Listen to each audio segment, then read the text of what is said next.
Your return flight's canceled. Figure it out yourself. The words appeared at 2:47 p.m. while I was standing in front of 200 infrastructure professionals, mid-sentence, explaining why the Louisville water main project had a 67% chance of collapsing despite every assurance the contractor had given us. The projection behind me showed my risk correlation matrix, the same one that had saved our division $4.3 million last year by catching fatal flaws before anyone signed contracts. My phone was sitting on the podium, and I watched those words crawl onto the lock screen while voices around the room waited for me to continue explaining why bedrock composition mattered in timeline projections. I found her in the third row. She wore that expression I had memorized by now, the one I first saw when she moved my workspace to the basement with no windows. Then again when she presented the Jefferson Street analysis to the city council without mentioning my name anywhere in the 40-slide presentation that won her a formal commendation. She was not trying to hide it. The satisfaction was right there on her face, open and deliberate. My phone buzzed again. Conference hotels are expensive. Hope you budgeted appropriately. 2,000 miles from home. Return flight deleted. No warning. While I stood on a stage representing work she had never understood but claimed as her own for 23 months straight, I closed my laptop. The room went quiet. I apologize, but I need to step away. The handouts have the complete methodology. Then I walked out, past 200 confused professionals, past her smile, straight through the double doors into the hotel corridor, where the air felt different than it had when I walked in. What she did not know was that I had been preparing for this moment, or something like it, for 6 months. Not because I expected her to cancel my flight, because I had learned exactly who she was, what she was capable of, and how fragile her power actually turned out to be when someone looked closely. Before I continue, I want to thank you for being here and listening to this, because what happened next would not make sense without understanding how deeply someone can bury your work while standing on top of it. If this resonates with you, or if you have ever felt invisible while someone else took credit for what you built, please tap that subscribe button. Your support means everything. My name is Senna, 28 years old when this happened. Background in civil engineering and statistical modeling, which sounds impressive until you realize it means I spend most of my time calculating whether concrete will cure properly in autumn temperatures or if a contractor's crew size matches their timeline claims.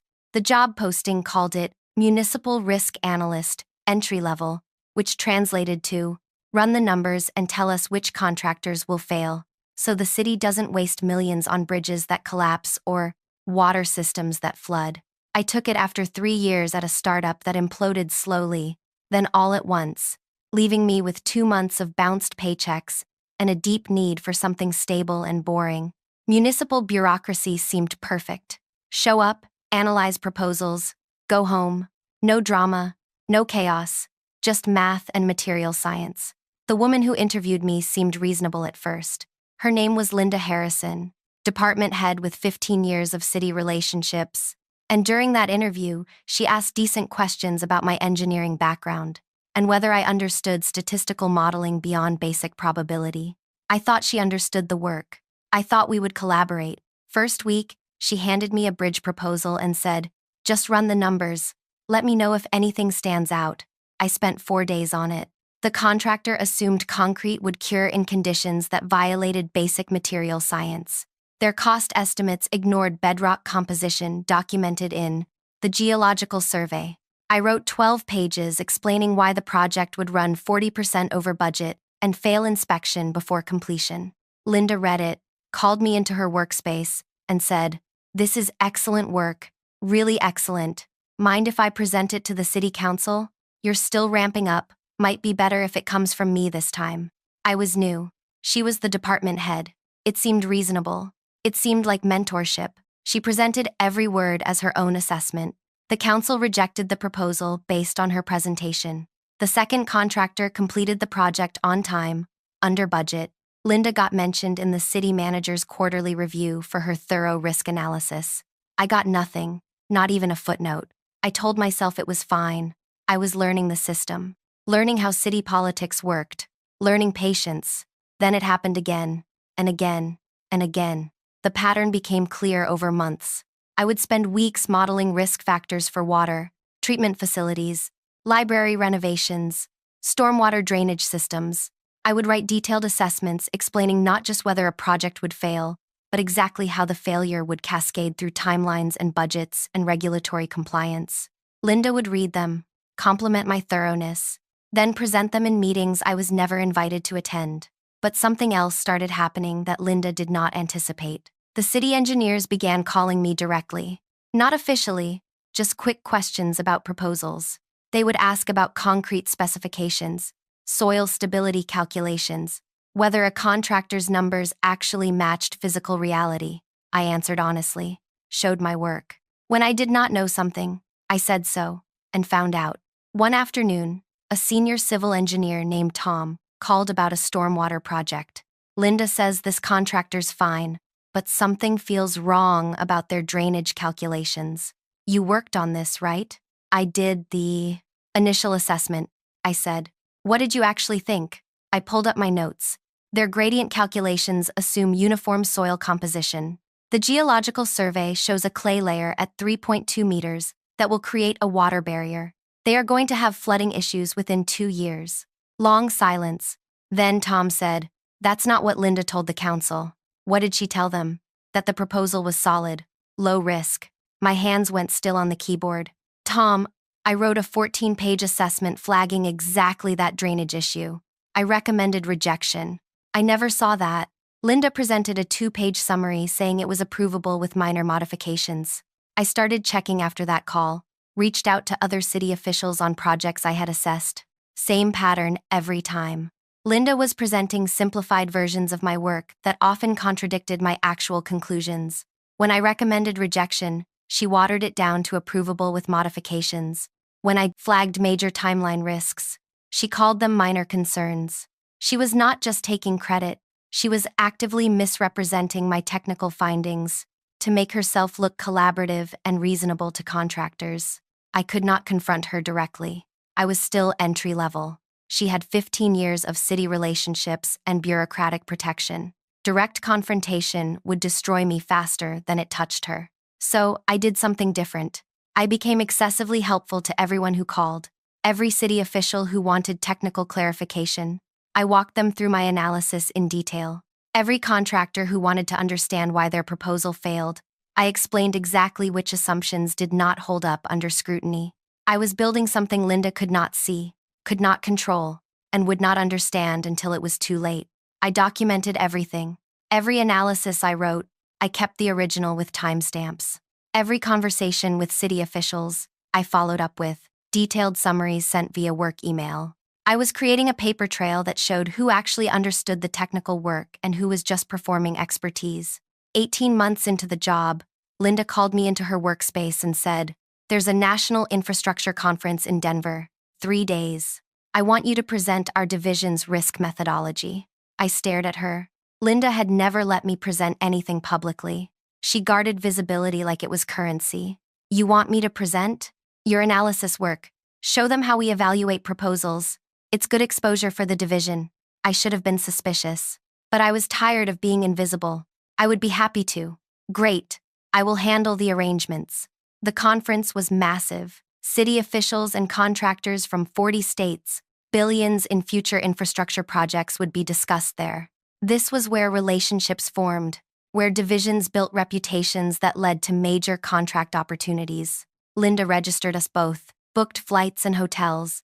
Then 2 days before departure, she announced a family emergency. Could not attend.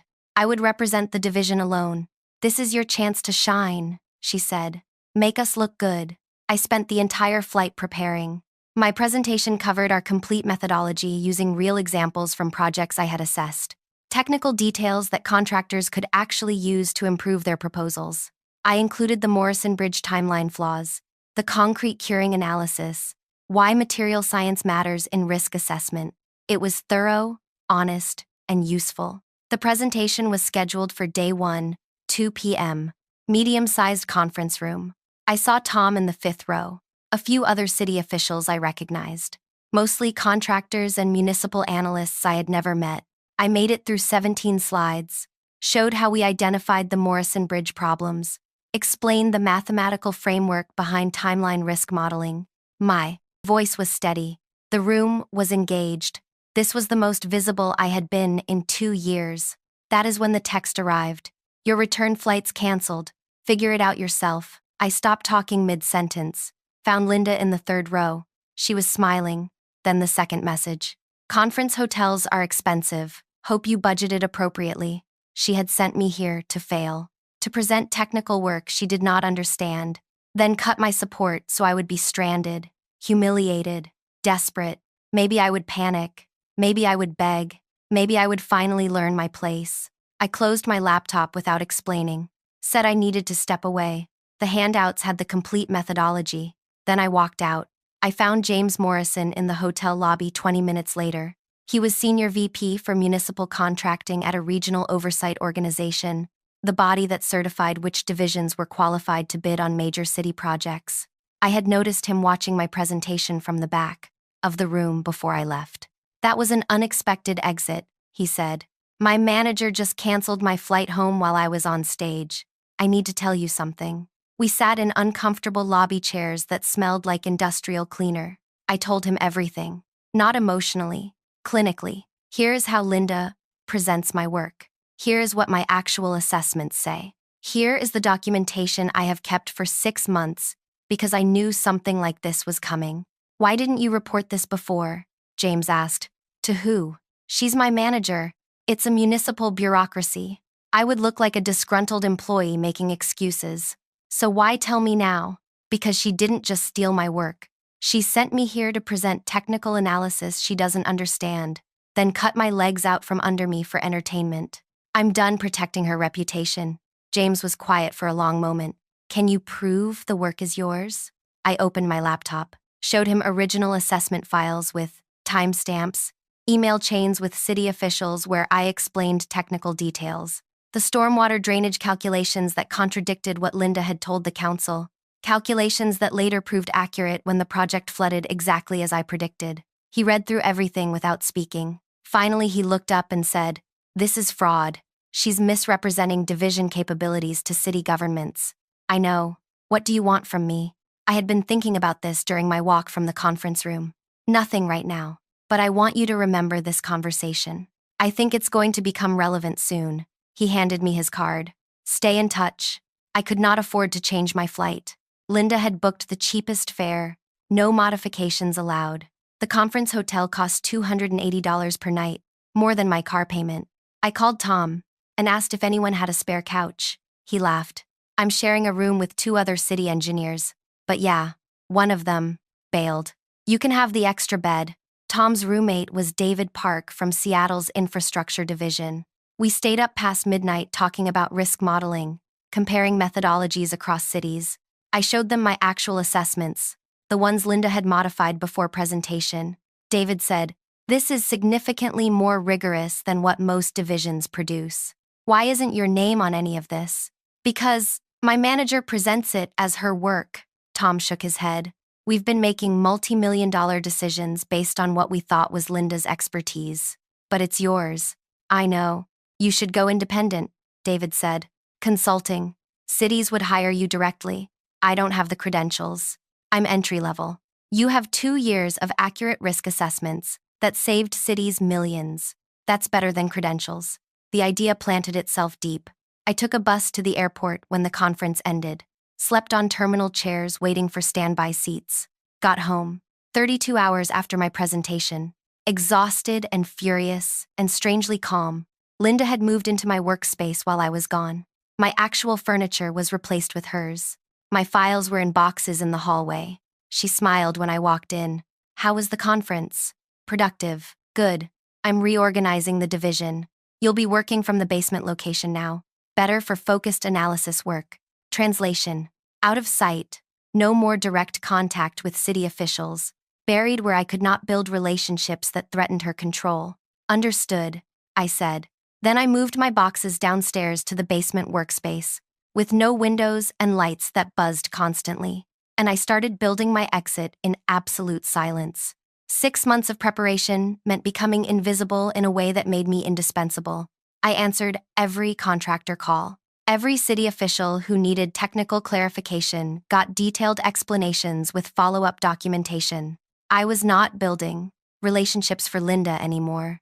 I was building them for myself, one honest answer at a time. Every contractor whose proposal got rejected would call asking what went wrong. Most analysts would give vague answers about not meeting requirements. I walked them through my assessment, page by page. Your timeline assumed 6-hour concrete curing. At projected autumn temperatures, you need 8 to 10 hours. That cascades through your entire schedule, creates bottlenecks at the foundation phase, delays everything downstream. They would thank me, ask if I did consulting work. I would say not yet, but I appreciated them thinking of me. The city officials kept calling too, despite Linda's directive that all communication go through her first. They would frame it as needing technical clarification, background context, nothing official, but we all knew what it really was. They trusted my analysis more than they trusted her summaries of my analysis. And I kept documenting everything with obsessive precision. Every assessment, Linda modified. I saved the original with creation timestamps. Every time she presented my work as hers, I noted the date, the meeting, who attended.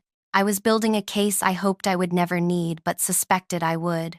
3 months after the conference, Tom called with news that made my stomach drop. That stormwater project you flagged? The one Linda approved anyway? Yeah, it's flooding. Exactly like you predicted. Clay layer created a water barrier at 3.2 meters. Contractors trying to fix it, but it requires a complete redesign. Cities facing $2.3 million in additional costs. I said nothing for a moment. Then, I'm sorry to hear that. Linda's blaming the contractor. Says they deviated from specifications. Did they? No. I pulled the original proposal. They built exactly what they said they would build. Linda just approved it, despite your assessment warning this would happen. Do you have my original assessment? No. Just Linda's summary that said it was low risk with minor concerns. I sent him my 14-page original within 5 minutes. The one that explicitly detailed the clay layer problem, showed the geological survey data, explained exactly why drainage would fail at that depth. The one Linda had condensed into 2 paragraphs that removed all the technical warnings. Tom went quiet after reading it. When he spoke again, his voice sounded different. I'm sharing this with the city manager. That's your decision to make. Senna, this isn't just about credit. Linda misrepresented technical risk. The city made a decision based on false information. That's serious. I know. 2 weeks later, the city manager's office sent a formal request. They wanted all my original assessments for the past 18 months, every project, unmodified versions, complete with my notes and calculations. I sent them everything. 73 assessments, hundreds of pages. Every calculation I had performed, every risk I had identified, every recommendation I had made before Linda simplified it into something easier to approve. Then I waited. The investigation took 6 weeks. I was not part of it, not invited to meetings, not asked for testimony, but Tom kept me informed through careful phone calls, where he chose his words like someone who knew conversations might be documented later. The city had approved 12 major projects in 18 months. I had recommended rejection or significant modification on 7 of them. Linda had overridden 5 of my recommendations. 3 were now experiencing exactly the problems I had predicted: cost overruns, timeline failures, compliance issues that required expensive fixes. The city was facing $8 million in additional costs because Linda had misrepresented technical risk to appear collaborative with contractors. She was building relationships by being reasonable, by approving proposals that made her look easy to work with. She was doing it with my credibility, using my technical work to seem competent while ignoring my actual conclusions. Why would she do that? I asked Tom during one of our careful calls. Because rejecting proposals makes you look difficult, he said. Approving them makes you look like a team player. She was building political capital by spending your technical accuracy, using my work to look competent while ignoring my conclusions. Exactly. The city manager wanted to meet with me. I went in expecting blame. I was the one who had done the assessments. After all, maybe they would say I should have fought harder, escalated louder, refused to let Linda modify my work. Instead, she asked one question. Why didn't you come forward sooner? Because I'm entry-level. Linda has 15 years of relationships here. Who would you have believed? She had no answer for that. Neither did I. Really. We both knew the truth. Bureaucracies protect seniority. They trust experience over accuracy until the costs become impossible to ignore. 3 months after I sent those original assessments, something shifted in the industry that Linda never saw coming. James Morrison, the VP I had spoken with at the conference, called me on a Tuesday afternoon. "I've been thinking about our conversation in Denver," he said, "about assessment integrity in municipal contracting. Okay, we're implementing new certification requirements. Every division that wants to bid on major city projects needs certified risk assessors. Not just the division, the actual people doing the analysis." My hand tightened on the phone. "That makes sense. I want you on the certification review board, part-time initially. You would evaluate whether assessors actually understand the work they're claiming credit for. I'm not qualified for that. I'm entry-level. You're the most qualified person I've met. You do actual technical analysis, not political summarization. That's exactly what we need." I took the position, 2 days per month, reviewing assessor certifications. The pay was modest, but it came with something more valuable than money. It came with legitimacy, with a title that said I knew what I was doing, certified by an organization that determined who got to bid on billion-dollar projects. The new certification requirements went into effect 6 months after I joined the review board. Every municipal contracting division in the region had to submit for assessment, not their proposals. Their assessors, the actual people who claimed to perform technical risk analysis. The application asked for credentials, methodology, and sample work. It required documentation of projects assessed, technical frameworks used, calculations performed. It was designed to verify that the person claiming expertise actually possessed it. Linda's division was required to apply like everyone else. She submitted her name as lead assessor, listed herself as primary technical analyst for every major project from the past 2 years. She included examples from my Morrison Bridge analysis, word for word, passages from my stormwater assessment, even sections from my conference presentation, copied directly as evidence of her methodology. Her application landed on my review docket 3 weeks later.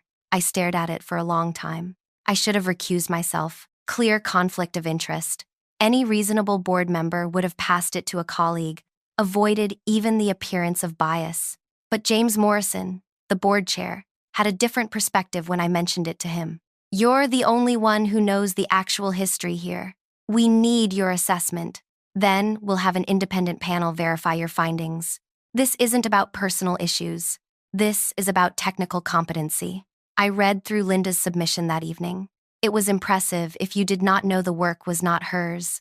The framework was sophisticated. The methodology was thorough. The example calculations were accurate. All of it came from assessments I had written in that basement workspace, while she took credit upstairs. The certification process required an in-person interview, technical demonstration of methodology, live problem solving to prove competency. I scheduled Linda's interview for a Tuesday afternoon, 4 months after her application arrived. She showed up confident, professional attire, prepared materials, leather portfolio that probably cost more than my monthly rent. That same smile, the one that said she had done this for 15 years and knew exactly how these situations worked. James Morrison sat beside me, 2 other board members joined by video conference. Linda did not know James and I had met in Denver. She thought this was procedural, routine, just a formality before approval. "Let's start with the Riverside Development Project," I said, keeping my voice neutral. "Your application lists this as an example of your risk assessment methodology. Walk us through how you evaluated timeline risk." She started explaining. "Used my framework perfectly. Contractor track record analysis, material delivery scheduling, weather impact modeling." She had clearly memorized the presentation structure. It sounded credible. "That's the framework," I said. "Now show us the actual calculation. The Riverside project had a concrete foundation phase. How did you model curing time risk?" "Well, we used standard curing tables for the region."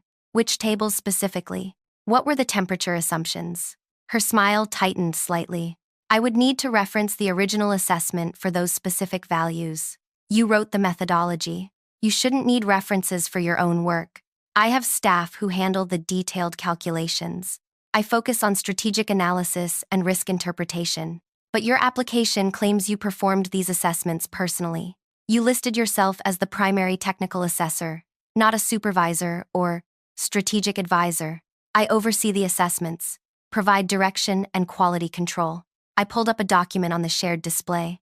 This is the original Riverside assessment, the one your application excerpts. Do you recognize it? Of course. That's my work. Can you explain the concrete curing calculation on page 7? She squinted at the display. I had included my handwritten margin notes, the actual temperature data from the Regional Weather Service, the specific curing compound specifications from the contractor's proposal, the calculations showing why their timeline would fail. This is very detailed technical work, she said carefully. I would need time to review the specific numbers. Linda, this is your methodology. Your application claims you developed it. These are your calculations. Can you explain them or not? I don't appreciate being interrogated. I've been doing this work for 15 years. My track record speaks for itself. James Morrison leaned forward. His voice was calm but firm. We're not questioning your experience. We're verifying technical competency. The certification requires that assessors can demonstrate understanding of their stated methodology. Can you explain the calculation? She could not. She tried to deflect, talk about her relationships with city officials, her history of successful projects, but when pressed on the actual technical work, the mathematics, the material science, the statistical modeling that formed the foundation of risk assessment, she had nothing. She could describe what the work looked like. She could not explain how it actually functioned. The interview lasted 40 minutes. She left angry, portfolio clutched tight, that smile finally gone. I wrote my assessment that evening. Did not embellish, did not add emotional commentary, just documented that Linda Harrison could not demonstrate technical competency in the methodology she claimed to have developed. She could not explain calculations in her submitted work. She could not solve basic risk assessment problems during the interview. Her knowledge appeared superficial, focused on presentation rather than substance. Then I added an appendix with original time-stamped files showing who had actually written the assessments, email records showing my correspondence with city officials, explaining technical details she apparently did not understand, documentation of the stormwater project where she had overridden my recommendation and the city lost $2.3 million. The independent panel reviewed everything, conducted their own interviews with city officials, Tom, David Park, others who had worked with both of us. They confirmed my findings, added their own observations about the discrepancy between Linda's claimed expertise and her demonstrated knowledge. The board's decision came back unanimous. Linda's division failed certification.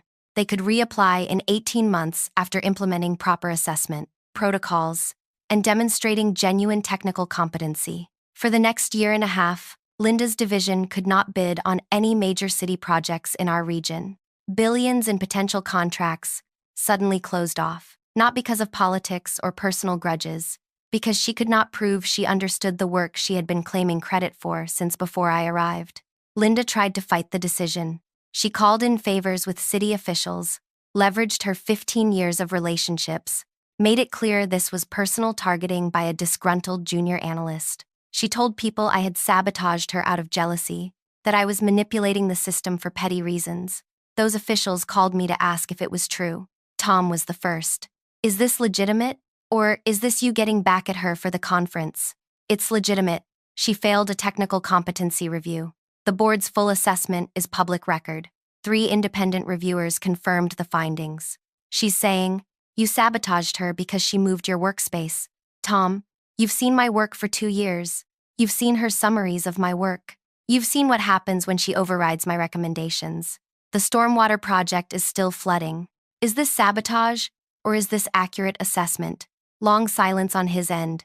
Then, it's accurate, but it's also personal. Can it be both? He exhaled slowly. Yeah, I guess it can. The contractors stopped calling Linda after that.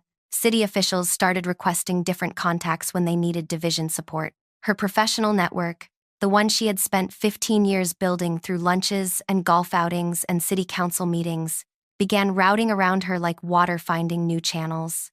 Her division's revenue dropped 40% in 6 months. Upper management noticed, started asking questions she could not answer convincingly. Why had assessment quality declined? Why were competing divisions winning contracts they used to dominate? Linda blamed me, naturally, said I had undermined her, poisoned her professional relationships, stolen her methodology and credibility. But when management asked her to demonstrate the methodology she claimed I had stolen, she faced the same problem as the certification interview. She could talk about strategy and relationships. She could not explain the actual technical work. 9 months after the failed certification, her division was reorganized, merged into a larger regional group under new leadership. Linda kept her title, Senior Municipal Liaison, but it became ceremonial. No direct reports, no project oversight, no authority. She showed up to meetings, smiled, made comments about maintaining city relationships, but the actual work happened elsewhere, done by people who understood what they were doing. I did not gloat, did not send triumphant emails or make pointed comments at industry events, just focused on building what I actually wanted instead of tearing down what she had left. The certification board position expanded to 3 days per week. I evaluated assessors across multiple states, helped develop technical standards that actually measured competency instead of just experience. I taught methodology workshops where I showed people how to do the work properly, how to identify risks that others missed, how to build analysis that served cities instead of serving careers. The other 4 days, I consulted independently. Cities hired me directly for project feasibility analysis. Contractors paid me to review their proposals before submission, not to game the system, but to genuinely improve their work so it would survive scrutiny. Tom's City hired me to audit their entire project portfolio. David Park brought me to Seattle to train their risk assessment team. I was doing the same work I had always done, running numbers, checking calculations, identifying where projects would fail before anyone wasted money building them. But now, my name was attached, my analysis, my conclusions, my reputation built on work I had actually performed. Linda and I crossed paths occasionally at industry conferences. She would smile, make polite conversation, act like nothing had happened.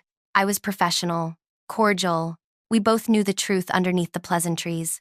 She had tried to erase me by canceling a flight, by burying me in a basement workspace, by taking credit for work she did not understand.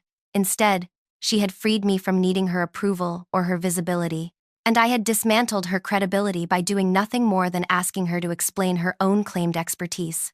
2 years after the certification failure, something happened that showed me how completely the situation had shifted. A contractor I had worked with early in my consulting practice reached out about a major infrastructure project. I wanted my assessment of his proposal's viability. I reviewed it. Solid work, realistic timelines, appropriate specifications. I gave my approval. One question, he said during our call. Who's evaluating this on the city side? I checked the project documentation. The city had hired an outside assessment firm. The lead assessor listed was Linda Harrison. She had gone independent too. Was marketing herself as a senior risk consultant with 15 years of municipal contracting experience. Her website featured case studies from projects I had worked on, quoted passages from my conference presentation, listed methodologies I had developed in that basement workspace, while she claimed credit upstairs. The contractor sounded worried. Is that going to be a problem? I heard you two had history. No problem, I said calmly. If your proposal is sound, it will survive any competent review.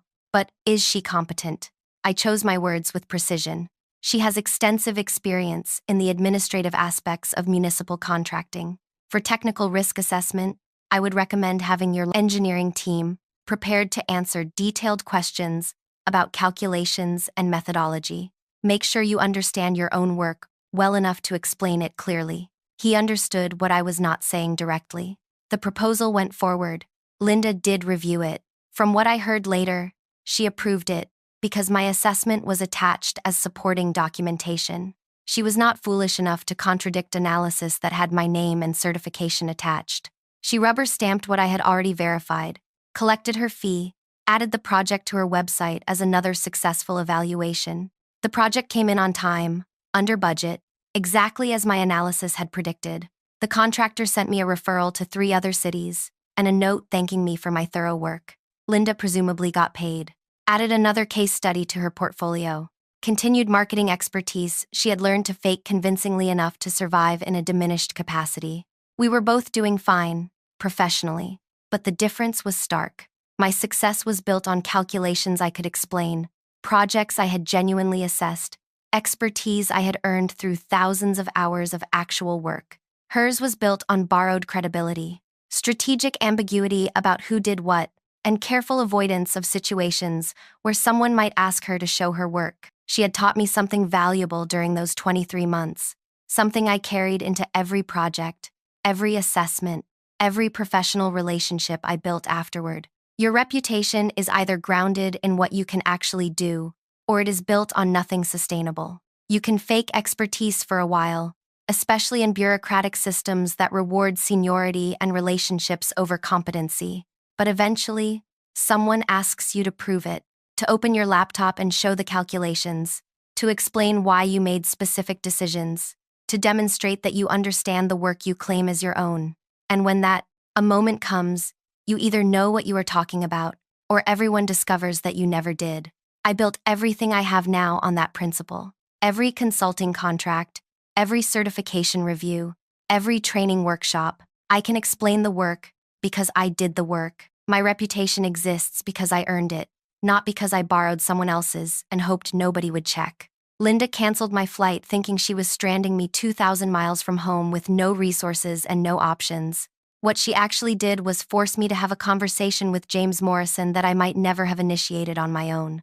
She pushed me into a hotel room with Tom and David, where we talked honestly about assessment quality and professional independence. She created the circumstances that made me stop protecting her reputation and start building my own.